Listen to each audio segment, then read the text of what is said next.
Hello everybody. For those of you who do not know me, my name is Leah. I was diagnosed with chronic deep vein thrombosis. For those of you that don't know what that means, basically I was diagnosed with a chronic blood clot in my upper half of my body, and I am 19 years old, and it was the most traumatizing event I've ever had in my life. It's been about 4 months since the experience has happened, and I'm still not recovered from it. I might look like I have my life put together, but I don't, and I think that this needs to be put out for everyone to see, and I want to really talk about the subject. This is a video that I have tried to make a million times, and I've been trying to do research and just try to figure out how to make this video as professional as possible. But the longer that I do that, the longer that this video goes without being on the internet. So without further explanation on why it is that I'm making this video, I just want to come right out and make it. So I want to give a little background history on everything that was going on. I am going to put pictures over my voice while I talk, just to kind of explain what's going on throughout this whole story. I am currently employed at European Wax Center. I'm a licensed esthetician. I am a trained wax specialist at European Wax Center. I do full body waxing, facial waxing, you name it. I will wax it all for you. I have been doing this for a little bit over a year. My 1-year anniversary was a couple weeks ago, and I love my job. It is so fun. I meet 1 million people a day, a week. Everyone is great, and my job requires me to wax people, and I use my right arm. I am right hand dominant, and I have been twirling wax sticks for a whole year, building up muscle in this arm, using this arm for a year straight. About a couple of months ago, back in March, it's currently August, I noticed that I was having really bad chest pain. It hurt to breathe, and then it just wouldn't go away. So I was a little concerned. I went to the emergency room that night, just because I know my body, and I'm a bit of a hypochondriac, I will admit to that, and I just, something didn't feel right. So because the emergency room is pretty stressful and sometimes it takes a little bit longer to be seen, I did over exaggerate, but it wasn't completely made up. So I went in, I was bawling my eyes out, I was already nervous, so I was very scared. So they believed everything that was going on. They thought it was really serious. Did an EKG, and everything came back fine. A little bit high with just the nerves, and me crying. And they kept me for a little while. We did some blood tests. Everything came back okay. They just said I had some inflammation in my rib cage. So they put me on some steroids and everything, and I went on my merry way. And everything ended up surpassing itself. So that was the beginning of March. Now flash forward to the end of March. I am at work. I work Sunday mornings every week. I noticed as I was waxing one of my regular clients, I'm like, oh my gosh, do you see that? And she's like, oh my gosh, like your arm is purple. Now when I say purple, I don't mean like the color behind me purple, but it was swollen and it was discolored from my left hand. I finished her service and I went to one of the girls that I was working with, and I was like, do you see like the discoloration in my hands? And she was like, oh my gosh, Leah, like, she was like grabbing me. She said they feel the same, but this one is just significantly more swollen than your other arm. I had a lunch break coming up, so it's like, I'll push through to my lunch break. There's a patient first right next door. I'm gonna go over there, just make sure everything's okay. My parents live in South Carolina. They're in a completely different state. We live in Pennsylvania. And I called my mom and my dad, and I said, hey, I'm going to patient first. My arm is purple, it's swollen. Just wanted to update you guys on what's going on. I just left work. I'll let you know what they say. They take me right away. The lady, she was so nice, one of the nurses, she took my vitals, and she said my blood pressure was a little high, but again, my nerves. When I'm in a setting like that, even though I'm mentally prepared to go in and be seen by someone, I start to just get really bad anxiety. So I went in and they did my blood pressure and tests and vitals, and everything was pretty much normal. And so I was seen by a doctor, and because I was at an urgent care, they didn't have the technology or support to help me out. So she suggested leave work right away today, go straight to the emergency room, which is unfortunately what I decided to do. I waited for about an hour or so to be seen by someone. No one understood what I was saying. I was just like, there was so much going on that I was like, I was just here like 3 weeks ago, but now my arm's swollen. The lady's like not understanding. I'm like, look, finally I was taken back. One of the nurses, she came in, checked my vitals again. I explained like, I had high blood pressure, but she said that it went down, which is good. Probably just a little bit more relaxed now that no one's like panicking. My doctor, he took a look at my arm. I was put into a gown, and I had explained like, my veins are, I'll insert a picture. My veins are very sporadic throughout my arm, which I had noticed prior to this day in March, but I just physically noticed it more because I'm looking at my entire arm. And I was like, my arm is swollen, it's a little numb, but it doesn't hurt, nothing hurt. And he was like, okay, I'm gonna run an ultrasound for you just to make sure everything looks okay with the veins, and we'll take a look from there. While she's doing it, she says everything looks fine, nothing, she's not concerned for anything, which was amazing. I was like, oh, thank God. I go back to the room that I was waiting in prior to the ultrasound. The doctor comes back in, he says, I looked at your ultrasound, everything looks fine. Have you ever heard of Raynaud's syndrome? And I said, yes, I have. I thought that that's what this could have been, but I'm not cold. And he said, honestly, there's nothing in your ultrasound that looks frightening to me. I think you just need to go home and get some rest. So I said, sure, I will leave. I had no answers. I left, went home, called my mom. I was like, Mom, I'm pissed. I don't know what's wrong with me. My arm is purple. This doctor's a jerk. He said everything's fine. Why didn't he do anything else? So I made an appointment with my family doctor, who I've been seeing for a little while now. And I called her and I said, look, like, I just went to the emergency room and I don't think everything's fine. He said that I had Raynaud's, and I don't believe so because this is just they're not adding up. So can I please get an appointment? She said, sure thing. She said, come in tomorrow morning if you're able to, we'll take a look. I went into her. She was like flabbergasted. I don't know what other word to use other than that. She was like, oh my gosh, you are purple, you are swollen. The pictures, again, I will be inserting pictures of when I'm talking about this. Like, it's crazy how all this played out. She believed that it could be thoracic outlet syndrome, which she was close. She was very, very good with that diagnosis. So for those of you who do not know what thoracic outlet syndrome is, basically, I don't know the exact terminology. I've tried to do so much research, but there's so much for me to know, so I can put something up here of the actual definition of thoracic outlet syndrome. She was like, I think we should refer you to an orthopedic doctor.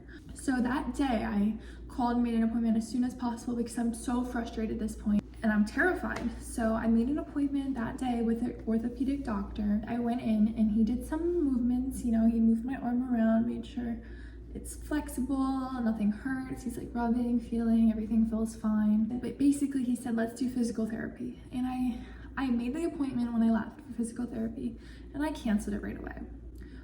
When I left that appointment, I was livid because I knew that he did not spend time on me enough to figure out what was wrong. He basically just said, go pay money for physical therapy because ... Cancel that. I called my doctor again. I said, look, he said that it was this, that was that. I was just done. I physically was told by 3 doctors that no one is worried enough about my health to take this to the next level. So that was all like the last week of March going into April. Christian and I moved into our apartment April 1st. So everything that was just going on with my health scare, I put on the back burner. I was cleared by doctors to continue with daily life because no one found anything wrong with me.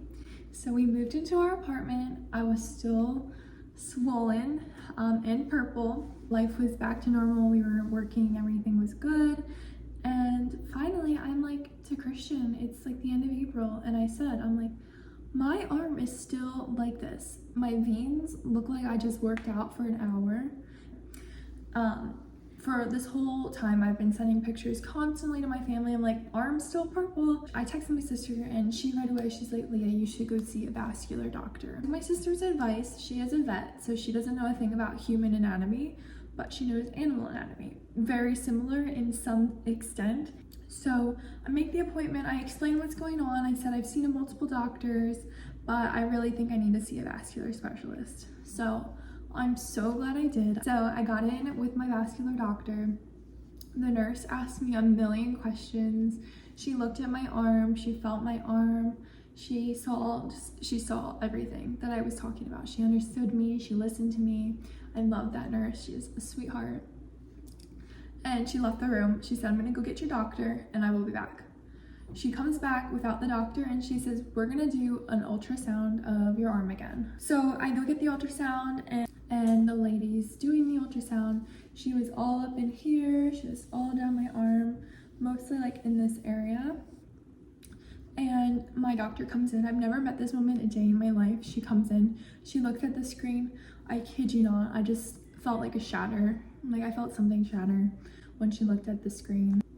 Right away, she starts speaking all this terminology I've never heard a day in my life. She's like, Leah, like, this is pretty serious. You know, this doesn't look the best. We're gonna have to do this. Have you ever heard of this? This is this. Pulls up a picture. She's like, this is what you have going on in here. When are you free? I'm like, oh my God. I'm like, okay, how about Monday? I'm calling my parents, who again live 10 hours away. I'm like, this is what's going on. I finally got a diagnosis, thank God. And Monday comes around, Monday, May 9th, I am admitted for a venogram, which, if you don't know what that is, basically they're going to take a camera in a catheter and shoot it up my arm and take pictures of the veins. So that is what they did on Monday. So finally they take me back and they do the venogram. I was put on anesthesia. I cannot remember the name. I wish I remembered it for this video, but I'm just so scrambled at words right now that I just don't care to remember it. But if I remember, I will put it up on the screen. So I was awake during the whole procedure, but it's such a weird feeling that I can't remember things that were happening, but I was present. So I was awake and they were doing all this, and next thing you know, I wake up in the ICU. I am in excruciating pain. Christian had left during the procedure, which I don't blame him. We were at the hospital for about 10 hours prior to this. So I wake up in the ICU. My ICU nurse was there. She's like, do you need anything? I'm like, I'm okay. A minute later, I ring the bell. I'm like, please get me pain medicine or something. That was the whole night. The whole night, I felt so bad. I was in excruciating pain. I couldn't sleep. I couldn't use the bathroom on my own, so I was peeing in bedpans, which was humiliating. I held my pee for so long that I ended up actually giving myself a urinary tract infection. I was so scared to pee in a bucket with a nurse holding it for me that I refused to go, which, if you're ever in my situation, just go. They do it all day long. They wipe old men's asses, like, it's okay. I didn't pee until that morning and it hurt. It hurt so bad. They woke me up in the morning. They said, Leah, like, we're gonna go take this out and do the next procedure. I just remember crying, very nauseous, going down to the operating room that morning to get this taken out, and it was just not a pleasant experience. So again, we did the same thing again. They went back in. There are these things called like clot busters. So I don't really know exactly what they are, but they were doing that the whole night, and they went back in the next day and kind of did the similar thing, just to really make sure that the vein was broken apart and that the clot hadn't traveled and it was doing what it was supposed to do throughout the night. They finally put me into an actual room. That was my room for the rest of the week. And they told me, Leah, like, it did work, but we're worried that it's gonna come back. So I was already aware of what was going on, and I was told that it's possible I will need what is called a first rib resection. They weren't able to really tell until everything was, visible in their sight, but they believe that I had a rare syndrome called Paget Schroetter Syndrome, which is stemmed from thoracic outlet syndrome, which is why I said my family doctor was close with her diagnosis. She just kind of missed it a bit. But the reason is because it's very rare and about 2% of people have it, and I'm one of those 2%, which is awful. Honestly, it's not cool. So that whole day I kind of just chilled. Christian came by and visited me, and we're just waiting for the next day. Same thing, they wheeled me down. I was, again, pretty nauseous prior to this. They told me what's gonna go on. I met all of my team members. I met the anesthesiologist. He explained what he's gonna do. Everyone on my team was amazing that was operating on me. I got really lucky. They didn't do any scarring. They didn't cut anything open in my décolletage or décolleté area. All my scarring is in my armpit and in the crease of my elbow. They did the operation. They removed my rib. And this is a really touchy subject for me because this hurt. I really didn't expect what I was going into. So I had the rib removed. The surgery for the rib resection took so much longer than it was supposed to, apparently. So what they did was they went in and they basically like burned everything from back here to get into where it was necessary to do the removal. I remember waking up after the surgery still waking up from my bed to transfer to my other bed, crying. I was screaming bloody freaking murder in this hospital bed. I remember hearing one of my nurses, she said, I've never had a patient like this before. I'm not really sure what I'm supposed to do to make her comfortable. And hearing that scared the daylight out of me. I don't remember anything else. I just remember waking up bloody murder. It was awful. And then I was in my bed. I woke up again and just crying again. It was the most uncomfortable experience I've ever had in my life. I had been picked and prodded the whole week there, the first 2 days for blood pressure, blood testing. It was, oh my gosh. I don't wish that on my worst enemy. I really don't. And that says a lot. That pain was like no other. I'd sleep for a little, but someone would come in to take my blood. So it was just a never-ending cycle of pain. My nursing staff was there. They would help as much as they could. And honestly, this whole week is a blur. I have some video footage. I'll put it right here just to kind of show how I was doing. I don't like looking back at the videos. I really don't like any of this experience. It really was traumatizing for me. I just wanted to give you guys an update. It's really hard for me to type as I am typing lefty when I do type. I'm not left-handed. This is what's going on. I got my squishmallow. I'm gonna try to eat for the first time since Sunday.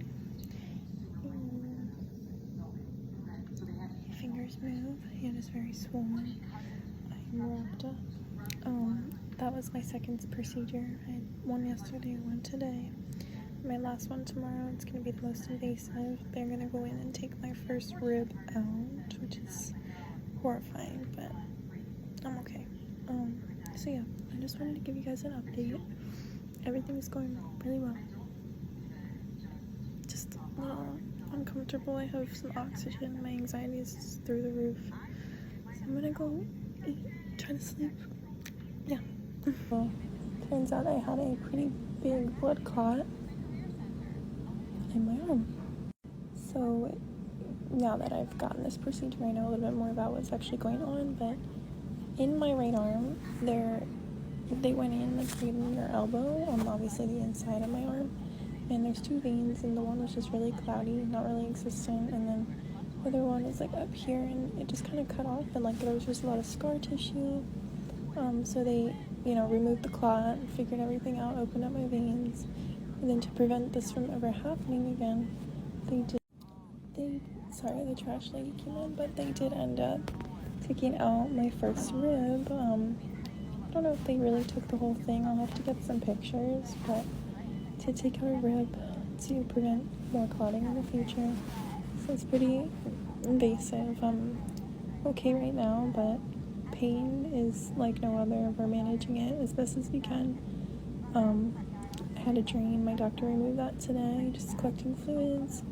Very small incision, so everything will heal very nicely. And as far as before the surgery, I wasn't in pain, so just trust your body.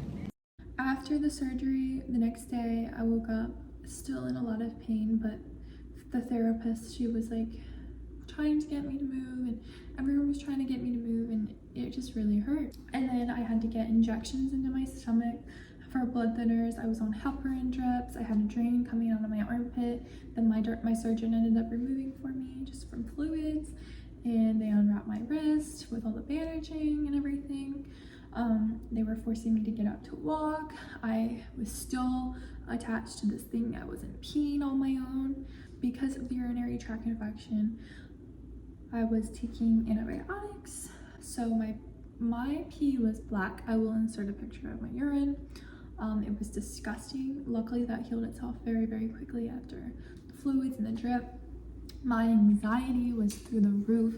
I could not breathe. I had barely any voice. I had an oxygen into my nose just to help me. It made me feel so much better. But towards the end of my stay, they made me take that off because I can't rely on it.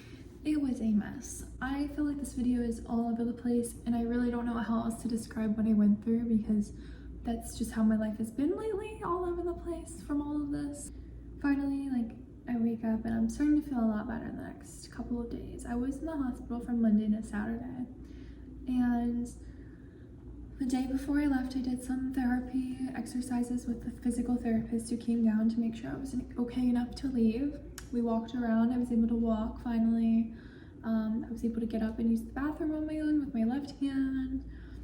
I had the nurses who were brushing my hair the whole stay. It was amazing. I brushed my teeth for the first time. I was able to wipe myself down. They did that every day for me, but I was actually able to do it myself, which made me feel better. Towards the end of all of this, I did have to stop my birth control prior to being admitted to the hospital. Towards the end of my stay, I started getting my period, so I was already uncomfortable from all the pain, but then I was bleeding, so I had to wear these diaper-sized pads and granny panties. Christian thought they were cute. Probably not. He just lied to me. Yeah, so that was pretty much my stay at the hospital. I finally got sent home from the hospital Saturday morning. Christian came to pick me up. I was a little nervous leaving because I was coming home to our apartment that we had just moved into a month ago, and it was just us. Luckily, my mom did end up flying home, and she took care of me for a week. Thank God. It really was a major help. I was unable to get out of bed without someone coming in to scoop me up. I was good to function, but mentally I was out because I was taking painkillers. I was very reliant on them, which I will get into, but yeah. So I just rambled for about 25 minutes talking about the whole hospital experience, but now I kind of want to talk about after the surgery and everything that I went through. I ended up getting a new birth control, which I am now on, and I've been on for a good 4 months. It's Nexplanon.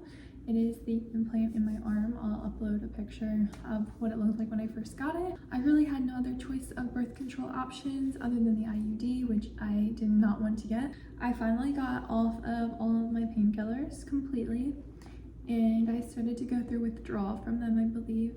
I wasn't sleeping. I was having pain, but not enough pain to want to take something because everyone told me that I needed to get off. So I went through this withdrawal from the pain medicine. To this day, I don't know if it was pain medicine withdrawal or just stress and anxieties from the surgery or a little bit of everything, but I did not sleep. I slept the week I got home from surgery, and after that week, I was not sleeping. I didn't think I slept until maybe July. I didn't sleep for a very long time. I would be up all night long, tossing and turning. I was uncomfortable. I was in a little bit of pain. It was just, I couldn't lay on my right side for a while. It was awful. If we flash forward, the anxiety came in and I was just very scared. I've been on blood thinners since May. I'm still on blood thinners currently, but it's just, I don't know, it's ideal for me and I'm terrified to get off, but at the same time, they gave me this worry. And to this day, I'm still having this anxiety of what if this blood clot comes back? Because there is that fear that they put into my head that even though the rib is out, I could still clot again. I have gotten better. I've sought some help from doctors and I've tried medications. I'm currently not on anything. I just didn't like the way I feel. I hate taking medicine. If you're someone that knows me, you know I hate taking any kind of medicine. It's not me. I just don't like that. I just stopped. And the anxiety is there, but I'm managing it the best I can. I'm talking to people that are helping me with it, but you know, there's only so much that we can do. So with everything that I've just talked about in this entire video, I don't even know how long this video is gonna be, but everything that I've said is just me talking about my experience with Paget Schroetter Syndrome, the blood clot experience, blood thinners experience, the post-traumatic effects from all of this that I went through at such a young age.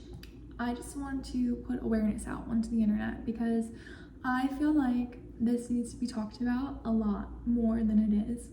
Even though Paget Schroetter Syndrome is rare, it is out there. Clearly, I have it. And the fact that I went undiagnosed by multiple doctors is horrifying to me, and it breaks my heart to even tell this story because I feel like I could have went through so much less than I had I been diagnosed right away by someone. This video is just put out here for everyone to watch and learn from, and if something is happening to you like this, please go to someone, push and demand help for what is going on, even if it is a bruise on your arm.